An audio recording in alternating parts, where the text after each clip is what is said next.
There was a question. Oh, there's, I think here, then we'll go back there. Yeah.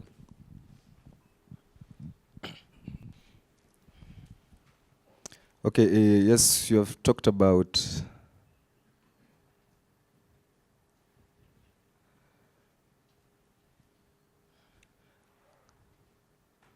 can you talk more about the VC, the advantages of it, in terms of AT? In terms of AT? Yeah. Yeah.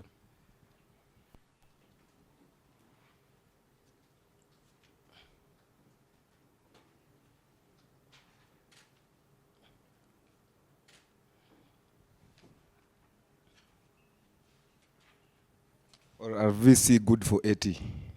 Okay. Yeah, so for me, if I'm able to, if I had a superpower, they call it what? I will make all VCs consider AT. Because number one, AT has a lot of impact. But again, number two, AT has what VCs are looking for, returns. Very big market, very big potential. Yeah, so VC is good for AT. Number one, it unlocks the solution because you guys have developed very good solutions, but they may not go far because of lack of funding. But again, if you have funding, then you still need a lot of support and expertise, and networks and all those kind of things for you to unlock this solution to be used globally and to be used across, maybe across the continent. And that is what VCs bring on the table. So for me, VCs are very well suited for AT solutions. They have a very strict investment criteria, but if you can have more VCs, investing in the AT startup, then I believe we can have a very inclusive world. We can have a very inclusive world. Yeah, so yes, VCs are perfectly good for AT. Yeah. So there was a question here. Then there.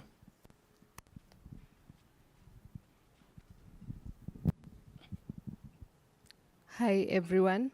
Mine is not a question. I'm a beneficiary of MasterCard Foundation, or rather my company is a beneficiary of MasterCard Foundation.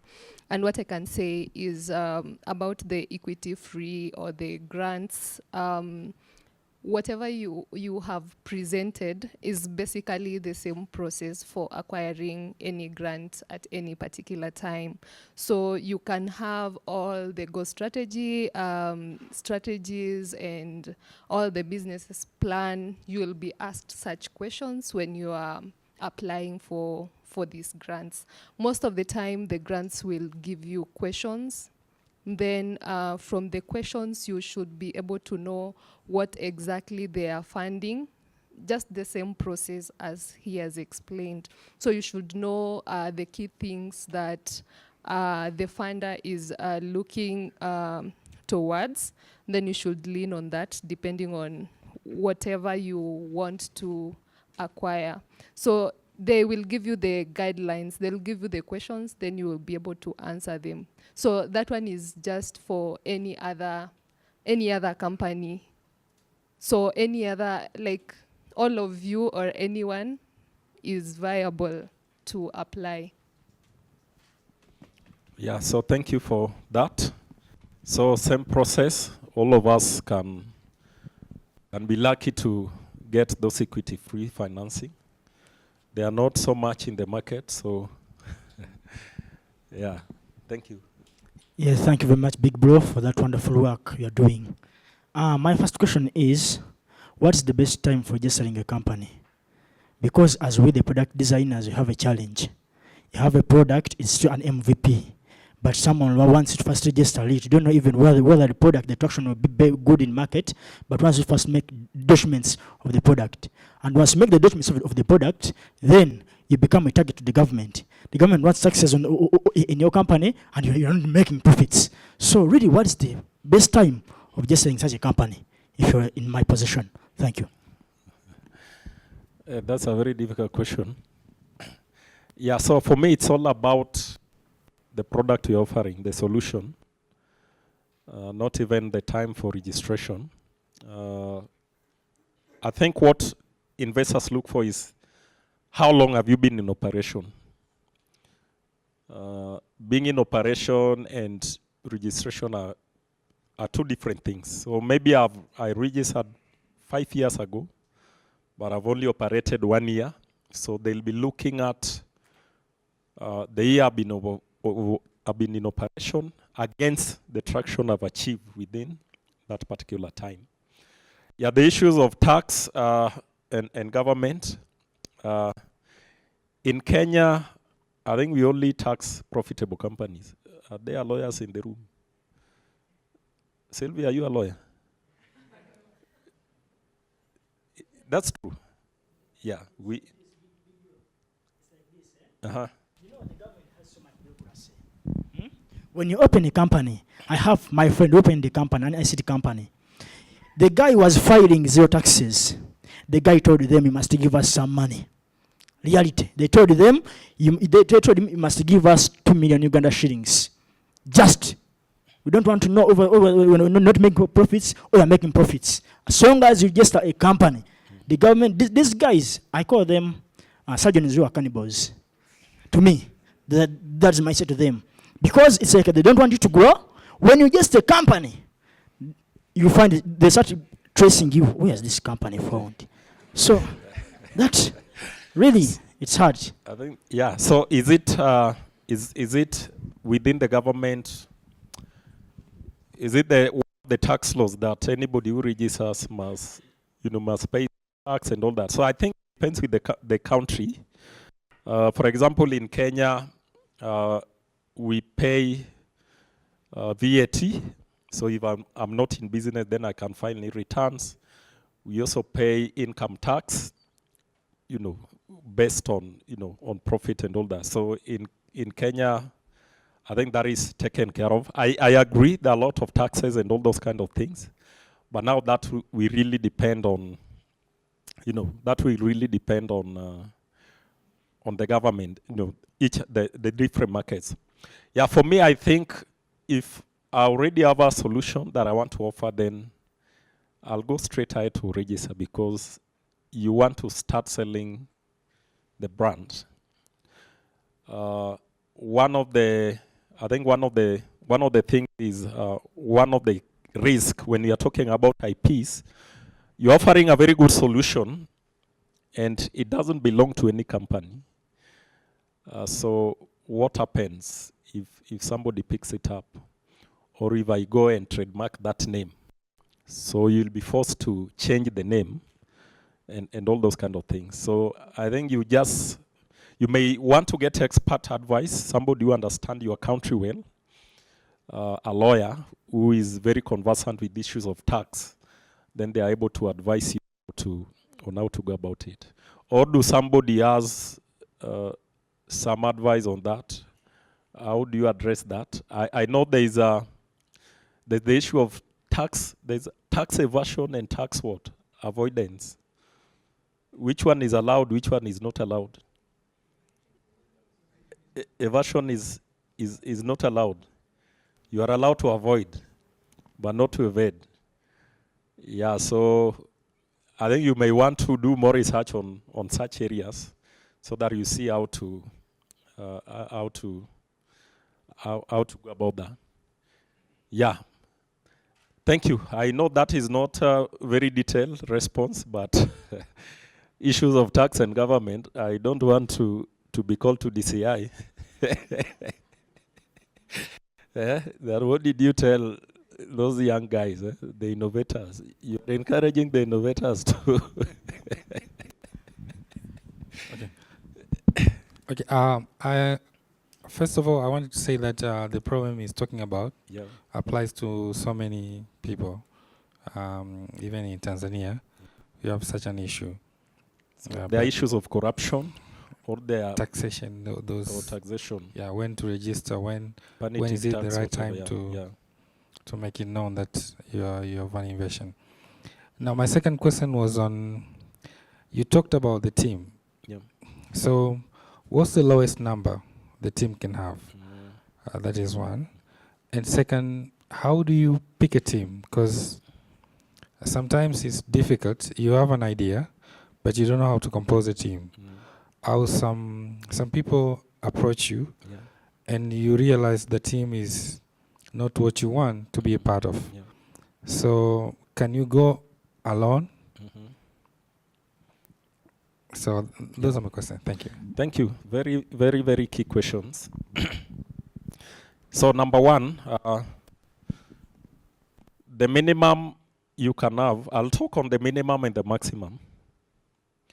The minimum team you can have in terms of co-founders, I'm talking of, founders, should be 2. The moment you are a solo founder, it's already a red flag to an investor. Number one, investor think that this guy is not a team player. They don't like working in teams. They are dictators. They don't like people who, who challenge their opinions and all that. There is no balance check. There's a guy that can decide to go to Dubai with our money. They are the only signatory and all those kind of things. So solo founders is a no for venture capitalists. Then number 2, startup environment is not easy. 3 founders find it difficult to drive a solution to the market. So what about 1? It's not very easy. Not very easy. It means you'll be handling product. You are the product manager. You are the CTO. You are the sales and marketing manager. You are the HR. When you die, the whole company is dead. You are buried with the whole, the whole company and all that. When you are sick, the company is grounded. One of the things is that you are the founder is the vision bearer. You are the guy who can refuse to eat your best meal because of the company. I can assure you, your best employees, they will eat, even if the company is not doing well and all that. Yeah, so that's always a red flag to investors. But even if you have a co-founder, the equity distribution is very key. So if you are 2 founders and one of the founder is having 80% and the other 20, there's already a question. You understand? It means you don't value your co-founder, or your co-founder is not good enough. They are not adding a lot of value to the company. Yeah, so issues of team, you need to be at least 2. The equity need to be evenly distributed. For example, it can be 50-50, 60-40 on the list. But the moment it's 70-30, then it starts raising flags, red flags. Then on the maximum, a team of 3 is always good. On the other side, 4 not so bad.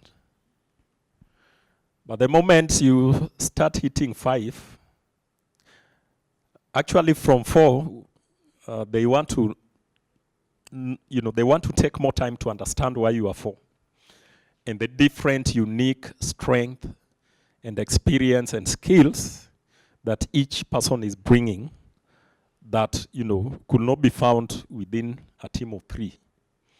The moment you talk about 5, that's now a no for a VC. Unless your solution is ChatGPT. Hiyo imeshaonekana, this one is ChatGPT. Or this is Google, not the next Google. This is, you understand? This is so good. Yeah, so between 2 to 4, but the ideal 2 to 3. Yeah. So and the equity need to be evenly distributed and all that. Yeah, so I know somebody will ask me, yeah, you've asked how to get a co-founder. I had a very innovative business, and I closed it down. I don't like talking about people, but one of the reasons was the co-founder. As I was not sleeping, you know, really taking this business to the market, the guy was sleeping and eating well. As I was growing thin and thin, the guy was growing fat and fat. Yeah, so co-founders is very important. Your co-founder is like your life partner. It's like a marriage. So if they don't have the same vision you have, the same passion you have, the same burden you have, then you will struggle. You will struggle. So if I'm to, one day I'll start another company. But for now, acha nipumzike kidogo. I want to rest for some time. I want to recover. When I fully recover, I'll go back. But if when I'll be starting my next company, one of the things I'll do is to choose my co-founder wisely. One of the ways to do that is, as you are in the ecosystem, you find people who are also very passionate about startups and all that. Then look for a co-founder that have fallen in love with the problem, not the solution. So the same problem you are solving, if you find somebody who is very passionate about that problem, then that is a good sign. But number two, look for somebody who complements your skill. So if you're good in business, they're good in technology. They are also in terms of complements, in terms of personalities. You know, if you are a very principled person, very principled, if you get another very, very principled person, then you will be spending 5 hours in the boardroom to, you know, to make a decision whether, you know, whether to onboard a customer or not. You understand? Yeah, so look for somebody who complements you in terms of personality, in terms of skills and all that. And there are online tests out there that you guys can always do. And, you know, those AI models will tell you whether this is somebody who can complement you well. There are companies who also help startup in recruiting co-founders. So if you have a good solution and all that, you can approach those companies. But if you get an investor, a good investor, as a solo, if you are lucky to, you know, to find an investor as a solo founder, then part of the roles you can give your investors is to help you recruit a co-founder. Maybe I don't want to paint it that you cannot raise without as a single founder. If you are a solo founder, then one of the stories you can sell is that, you know, one of the things you are going to do immediately you get the funding is to recruit a co-founder. And we're in charge of this and this and that. Yeah, then another thing I've seen people do is you can bring in a very good employee on a, you know, at an executive level, work with them for around 1 year or two, maybe work with them for around 1 year, give them some ESOPs. Then maybe after you work 2 to 3 years, if they are good and you complement each other, they are passionate and all that, then you just upgrade them to be, you know, a fully fledged co-founder. So that, I think, is the most effective, because you will have seen how, you know, somebody's working, they are passionate, they're available, and all those, you know, kind of things. Yeah, it's very difficult to get the right co-founder, but I think with patience and hard work, you can always crack it. You can go to some portals like Y Combinator and all those. There are also some sites that does founder matching. you register there and all that, then that AI will match you. Then you can have some meetings and all that and see if there is some kind of gelling and all that. But even as you get the co-founder, don't be in a hurry to transfer the shares. Be slow, delay it as much as possible until the right time. There are people, once you give them the shares, then now they have relaxed.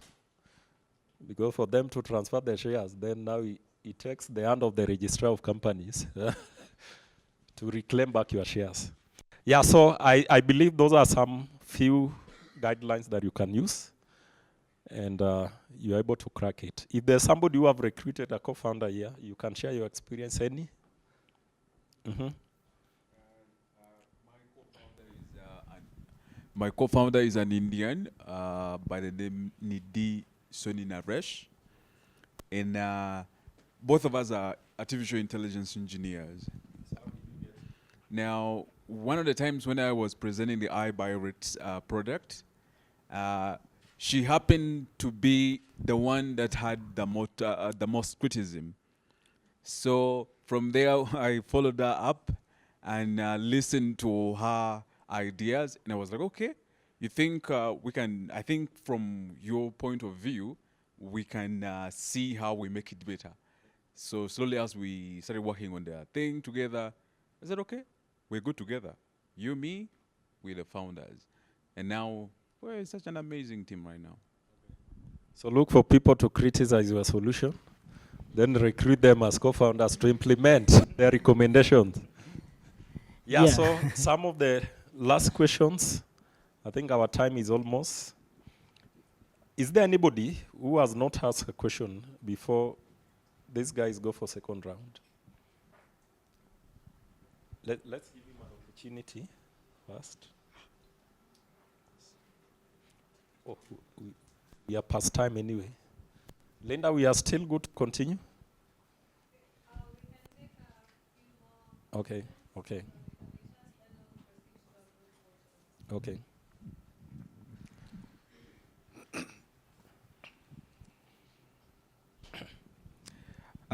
Remember before there was a question that I asked and you said you'll talk about it later. So they're still there. And then the second one is about business companies. We have different, in the different countries that are here. And the people with disability have a challenge in terms of business when it comes to the taxes and the policies. The laws which are there have always been the same. They haven't changed. And so, which makes it hard for persons with disabilities business to grow. And also investors are skeptical about investing with people with disabilities. So, we want to talk about how we can help influence the policies of the government. Like, in Kenya, there's the 5% allocation for persons with disabilities. So also Uganda have, but in our country we don't. So I don't understand why, because the government is a bit strong and it has a very good policy. But when it comes to persons with disabilities, they are kind of neglected. So, and we want them to grow, to also to reduce the poverty and the beggars on the street. So if they get an opportunity to be invested in, then they will, their life will be better. So how can you help in that? Yeah, thank you. Yeah, so you are the first question. I'll sit down with you. The question you asked before about your business. So after this, let's sit down. Yeah, then the issues of policy is a big challenge in our country, and I believe also in the entire of Africa. There are a lot of, I know there are engagements, and a lot of engagement with the government to maybe, they call it what? There is this term, to give some tax waivers for investment that are going to, solutions that are targeting people with disabilities. So I know there are a lot of some advocacy that are starting to pick up, and we just hope that that will be granted, so that investors who want to invest in native startups, they can be given tax waivers, or discounts and all that. That's one of the ways to encourage investments into the AT. Yeah, the government, more so in our country, the government is in need of money, so such things they are slow to respond to. Anything that is taking tax away from them, they are slow to respond to. But we can really use the organizations like, it's called the National Council for People with Disabilities. We push, such kind of policies, and that will be very helpful. And even as innovators, let's, join in to those kind of campaigns and push so that we get discounts and tax waivers for any investment that is going to, startups, startup that are, solving for people with disabilities. We need to educate the investors about the investment opportunity in the AT space, because not only investors, but people still have the mindset that anytime you talk about, money and people with disabilities, then people automatically think of grants. So there are some investors that a lot, actually, most investors still think that any money that is given to startups or organizations that are dealing with people with disabilities, then it's grant. So we need to do a lot of investor education. As Innovate now, we always organize investor breakfast just to show them the potential in the assistive technology space. And some of the feedbacks, one of the investors came to me to ask for forgiveness, because for a very long time, even when I was, inviting her for the breakfast, she came with a mindset of grants. But when some of the ventures that pitched, these guys were really surprised. And I believe from that we got some investors who are engaging and has been doing due diligence on some of the, the startup that pitched. So it's our role as founders. Tunasema tujitume, si ndio? Yeah, there's nobody who is going to educate investors on our behalf. Ni sisi tutajituma to educate the investors. So we'll have to show them, we have to educate them and show them the great potential that AT startup have as far as, investment is concerned, finance is concerned, just like any other startup. There is no difference between a fintech company operating in Africa and an AT startup operating in Africa. In terms of return, there is no difference. Then AT startup have very big impact. So that is where the difference comes. So AT startups are even better. But they don't know. So if they don't know, they have their assumptions and they just bypass. So we have to come together as a community and do a lot of education. One of the things that we're doing at Innovate now, under what we call AT4D, an organization called Assistive Technology for Development now, is to create a very strong community of AT. And those are some of the things that we'll be doing, championing for education, issues of policies, issues of investment, and all those kind of things. So this must be teamwork for all of us, and I believe that we'll be able to crack it, and we'll be able to reach to that, that place here. Yeah, so was there a last question, or that is the very last question? Or there's a last question there? Okay, my question is, in the morning you said one of the quote-unquote easiest ways is to get money from your competitor's investor. So, and sometimes they may give you the money, but again, there's the possibility that they're investing in you to come and, to enhance themselves, like, so how do you utilize the information rights in a deal? I know there's the information rights, like how much should an investor know in such a way that you do not display distrust with the investor, Okay. Because again, if they are coming from the competitor, they would come in with some expertise, some network, some, you know. But again, there's the risk of you doing guinea pig tactic on me, you see? So how do I balance those risks? Yeah, this guy keep asking very difficult questions. Yeah, so one of the things I want to say is that, yeah, there is always this idea that investors, that some investors want to know your ideas and maybe implement them or whatever. But I think what I've learned with investors are purely interested in investing. These are guys that they don't have time to run businesses. Their capacity cannot allow them to run one business. They need to run multiple businesses. But investment is all about, it's like betting. Ukiwekelea game tatu, the people don't understand Swahili. Ukiwekelea game 10, moja itaribu. The jackpot, you bet 13 games, then you get all of them, then moja inachoma. One fails.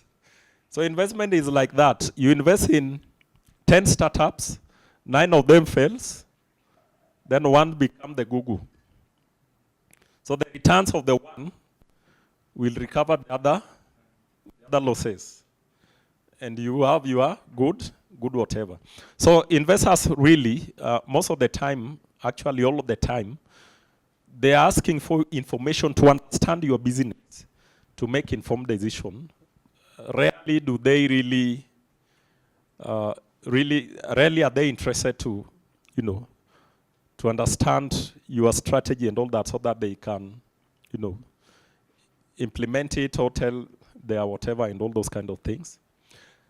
So the competitor thing is, the way it works is, these may not be your direct competitors, but we are in the same industry.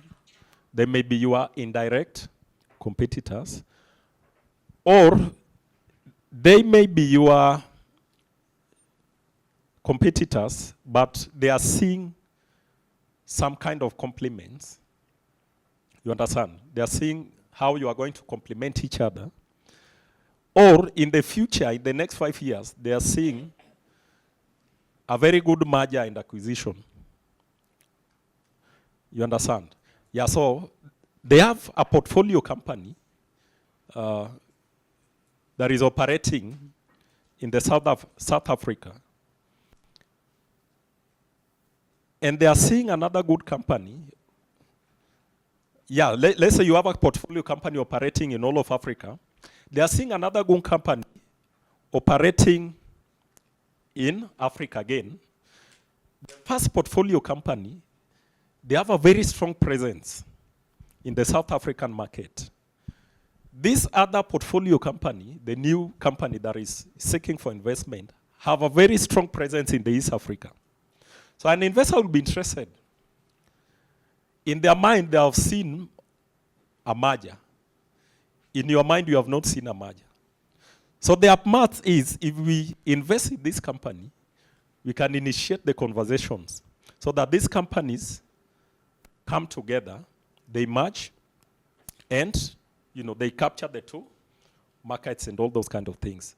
But even apart from that, the 80 innovations have had, some seem to be direct competitors, but you look at it keenly, some are customers of the other.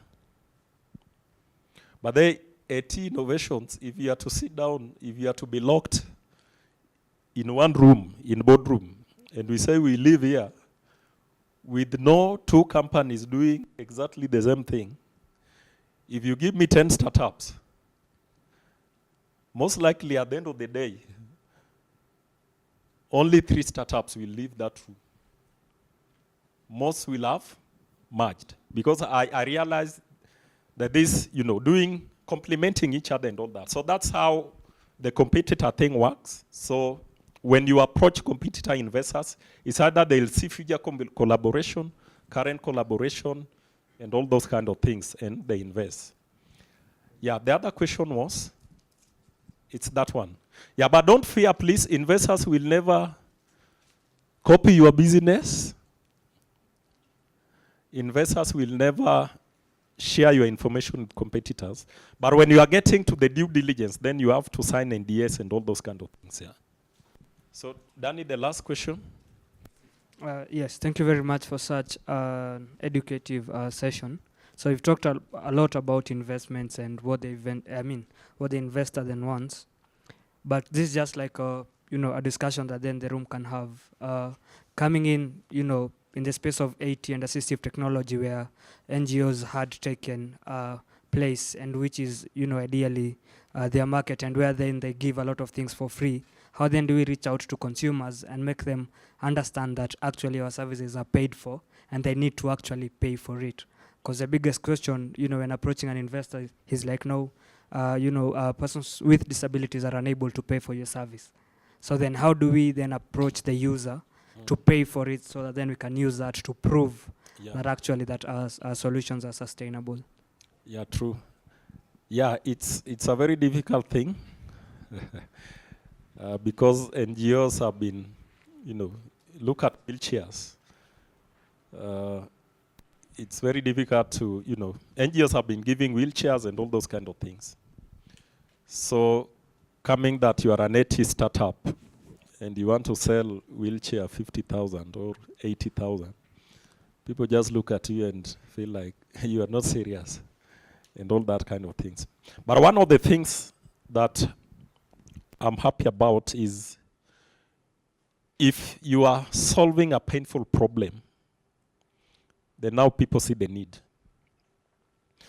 You go to a person who is living with disability, they have been given 5 wheelchairs, and they're not using all of them. Why? Because they are not customized, they are not fitted, they are just wheelchairs and all that.